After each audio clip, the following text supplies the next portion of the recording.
Hello, it's Simon here, and I'm going to do a short video of what I call Love Tunnel. And I've done the majority of the painting, and I'm coming to the finish now, which is in the centre. And I'm going to finish with a couple in the middle there, a lady and a man in the middle. And I just wanted to go through some of the basics of how I've created this painting. It's actually I've taken a picture of a local tunnel, it's a disused tunnel, and it's all overgrowing now. And I thought it'd be nice to have a couple walking through here. I started off sketching out with just a pencil, the tunnel and some of the trees, which is easy enough to do. They're all growing inwards like this. And then I did a wash.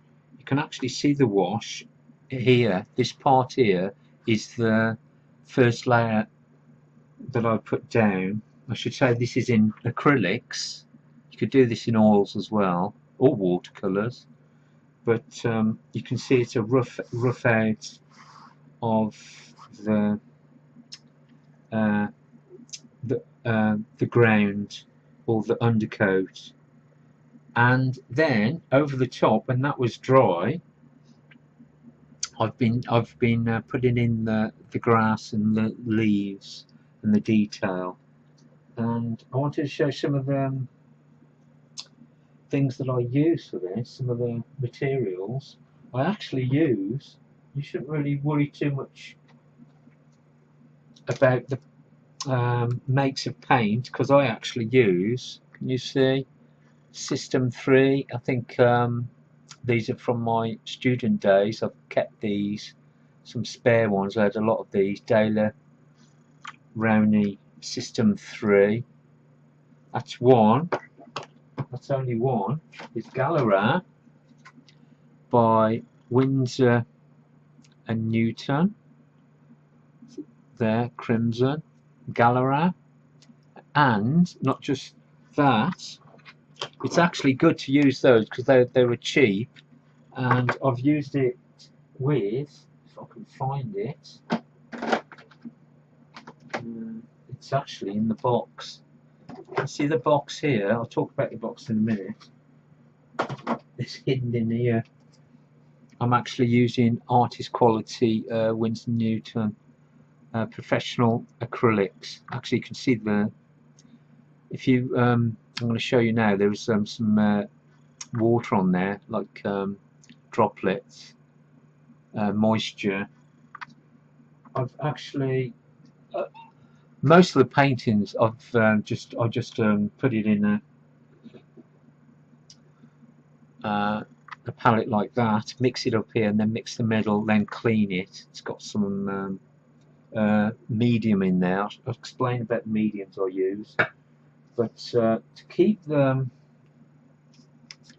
paints dry, you can get this, I think it's, what's it called? Get the right name. Matteson Stay Wet palette. And I've put the directions. It comes with the directions, so I've stuck that on the lid. And on the lid, you can use it for watercolours and put in your oils and acrylics. And it's got three palettes in the middle to mix, and you can put all the paints around the outside. That's the lid that you put on top to keep it moist. And actually, you can see these are still wet. Can you see that?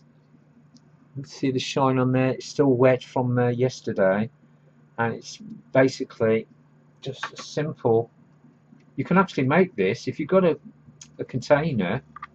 Get one of these that you use for dishwash, cleaning plates. You see, you can buy those. Just wet it, put it underneath, put some I don't know what you call it, just paper. Actually, you could use any paper as long as it soaks up a bit, don't want it too wet, and that'll keep your paints dry.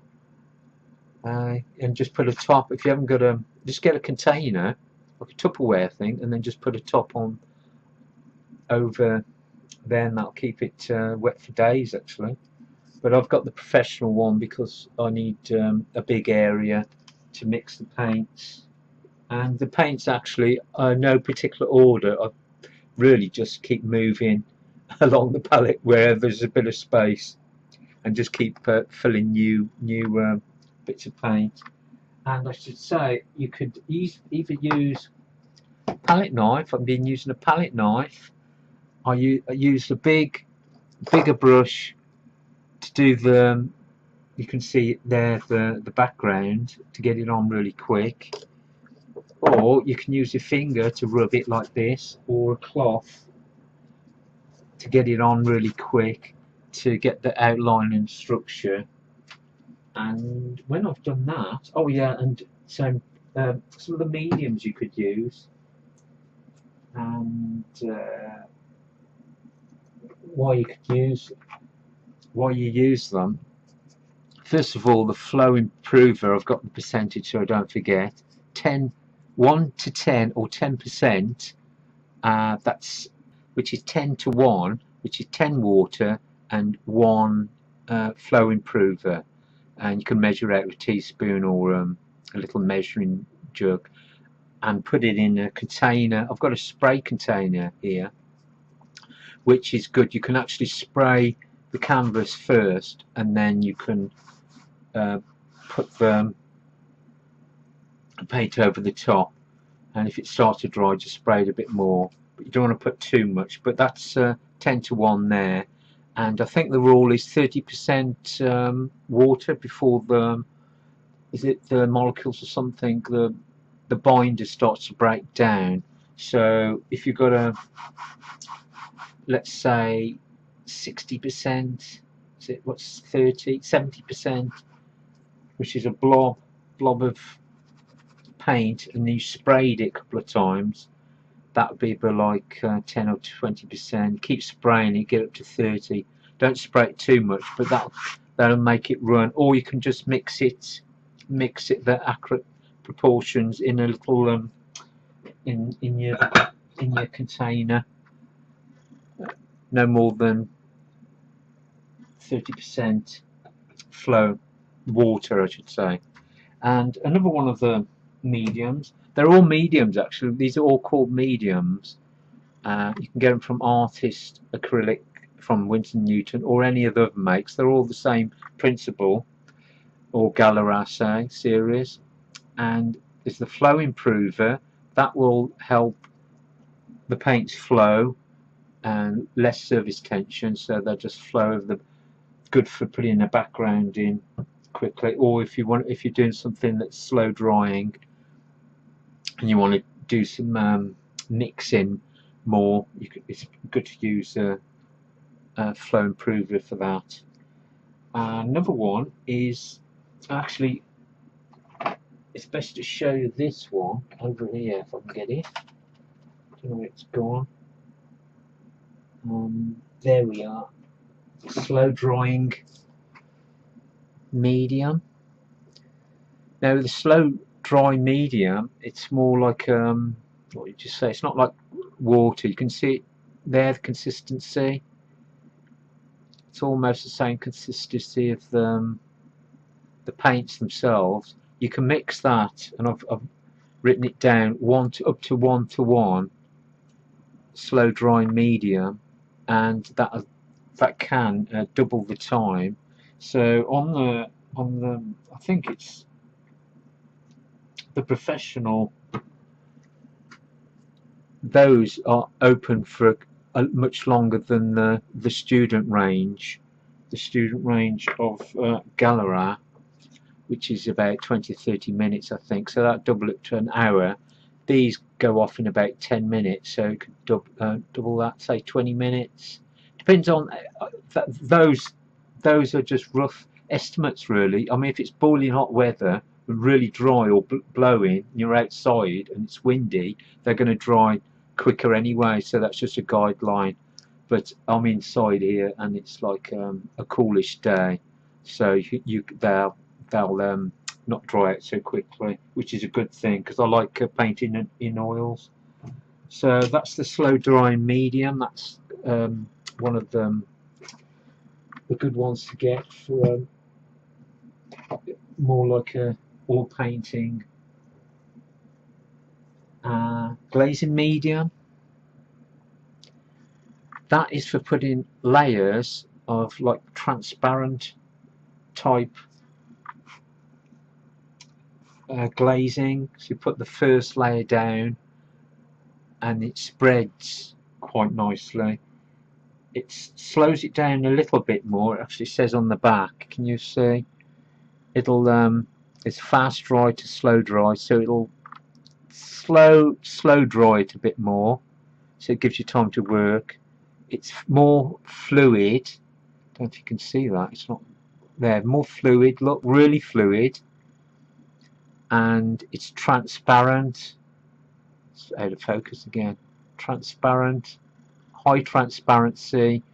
It's glossy. You can actually get the matte version in this if you don't want a glossy finish, and it's a bit more slow drying, so you can actually work with it better, and it's fluid, so you can actually spread out the paints more. So that's the glazing medium, but you can get, they're all the same type of thing with the different makes. And lovely one to get is that I like as well. I'm gonna get I haven't got the big I don't know where I put the big one, but you can get these in tubes, I mean containers, bigger containers. But this is a little tube of acrylic gloss gel medium. I put Van Gogh, so I remember what it's for when I first got it, and you just mix it with the paints to keep like a peak, or the brush marks. Like in Van Gogh, you've got the, you know, the accentuated brush marks, and you can actually see where you've gone, and it leaves a lovely effect. So it leaves it nice and thick. I don't know if you can see. Oh, it's dried off. Anyway, it's more like a jelly kind of thing, just think. And if the other ones that I just showed you, those this one will have a more like a flat effect. So see this, it's just smooth, really smooth and flat here, down here. This is using this. So if you wanted like little peaks, little brush strokes to stand out, then you use that. So you can use both mediums really. So I am actually using both. I'm using that to get the background and smooth and graduated, and then I'm using either straight from the tube mixed in my palette, or you can keep the peaks with gel medium. Hope that helps. Anyway, the next part of the video, if I haven't missed anything there, ask any questions. If I've missed anything, you want to ask any questions, just pop a comment below the video down here. But the next part of the video, you'll see me in action. I'll be painting a little bit here, just to see my technique of painting these leaves here and mixing in the palette. Okay, I hope you enjoyed that little bit there. That was the basics of what I'm doing at the moment. I don't think I missed anything, except to say this is on a stretched canvas, and I've got a little board that's angled not 45 but 20 or 30 degrees, like that. You can get the easels or go up straight. Those are good if you want to stand back. So this is in between line it flat and getting down and doing the detail. So I'm sort of, I like it in between, so you can do the detail. It's almost flat, you know, on the, like that, where you can actually rest and really get down low and concentrate on detail, and having an easel that's up is it vertical like that, where you actually stand up and you get back and stand back, and you just use a brush from a distance to get the feel for the painting, like that. So it's almost like halfway between doing a detail graphic-y drawing to a splashing the paint on kind of thing, if you know what I mean, with this angle there. You can get these boards especially. This one's a Winston and Newton, I can't remember the name, but you'll see it online. Okay, I'll go on to the, I'll put a link onto the next video where I'm actually painting. Right, see you in a bit, and happy painting everyone. Bye for now, and see you in a bit.